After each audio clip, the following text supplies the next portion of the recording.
Ustadz, rumah tangga saya di ujung tanduk. Setiap hari suami saya selalu mengancam untuk menceraikan saya.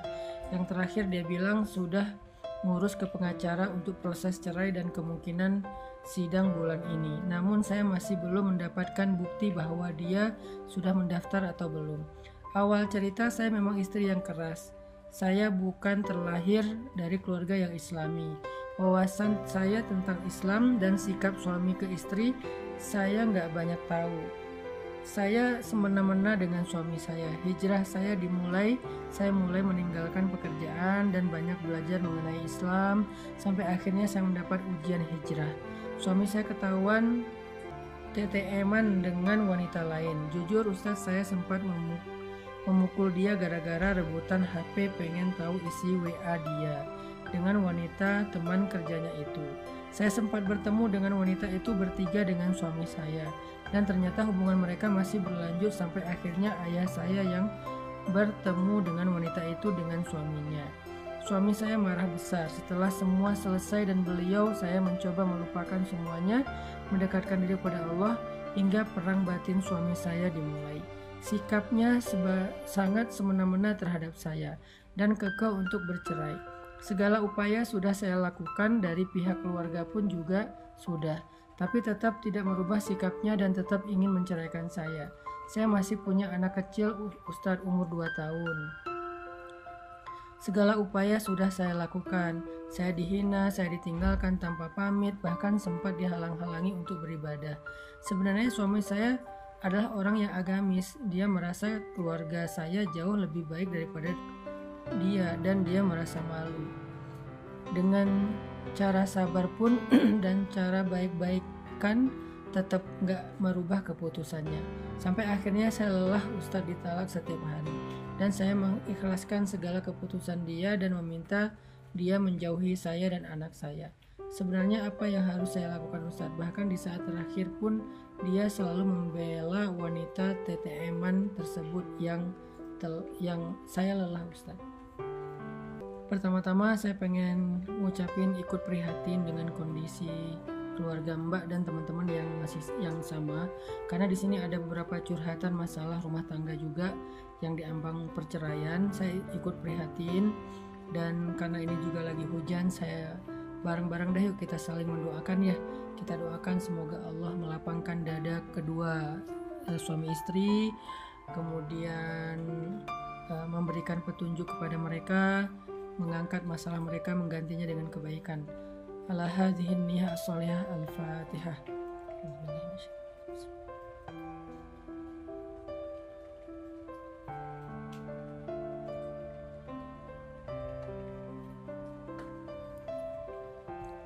Saya nggak bisa ngomong apa-apa karena semua yang memang harusnya dilakukan oleh Mbak udah dilakukan. Doa udah, ibadah udah, bersabar udah, menjelaskan ke suami udah, mencari penengah dari masing-masing keluarga juga udah.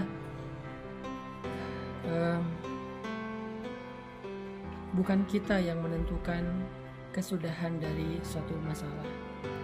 Bukan kita yang menentukan kapan masalah itu akan selesai. Allah yang menentukan.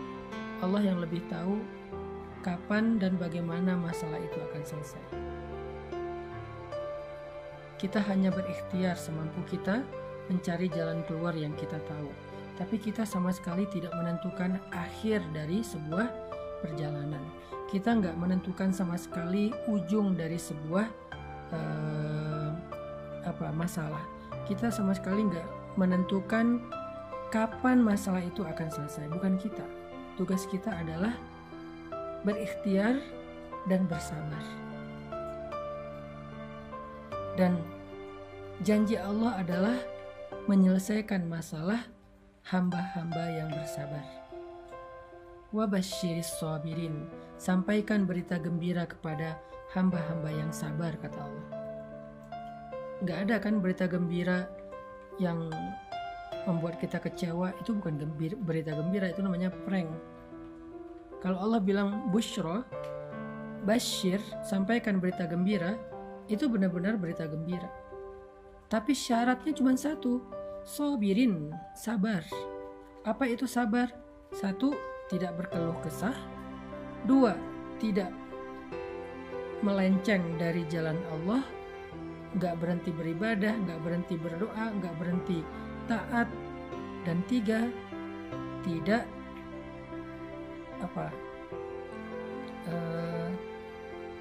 tidak berputus asa. Berputus asa itu nyerah, udah nggak mau ngapa-ngapain, udah nggak mau berikhtiar. Jadi syarat sabar itu 3. 1, tidak berkeluh kesah. 2, tidak keluar dari ketaatan, tetap taat. Jangan sampai gara-gara kita dapat masalah, kita kecewa sama Allah, terus kita jadi nggak taat, itu berarti nggak sabar. Dan yang ketiga, tidak berputus asa. Arti tidak berputus asa itu nggak berhenti untuk ikhtiar, nggak berhenti untuk berusaha yang terbaik dan berharap yang terbaik. Jadi cuman itu syaratnya, sabar. Sehingga kalau kita udah memenuhi syarat itu, sabar, dan Allah lah yang menilai kesabaran kita. Bukan kita ya yang menilai kesabaran, tapi Allah. Kita tuh kayak murid. Mana ada murid yang menilai diri sendiri kan? Kita tuh lebih rendah daripada murid. Murid itu masih lumayan, kita tuh hamba, budak. Budak itu tidak punya hak. Budak itu nggak bisa protes. Nah, cuman tuan kita adalah sebaik-baik tuan. Kalau budak itu memiliki tuan yang jahat, kayak Bilal punya tuan Umayyah bin Khalaf. Kalau kita tuannya adalah Rabb pencipta alam semesta, dan dia Rahman, Rahim, Latif, Rauf, dan seterusnya. Sehingga untuk menentukan kapan akhirnya dan seterusnya, enggak, Allah yang akan menentukan. Kita nggak perlu menilai diri kita, Allah yang menilai. Kita nggak bisa bilang saya udah sabar, berarti kita menilai diri kita sendiri kan.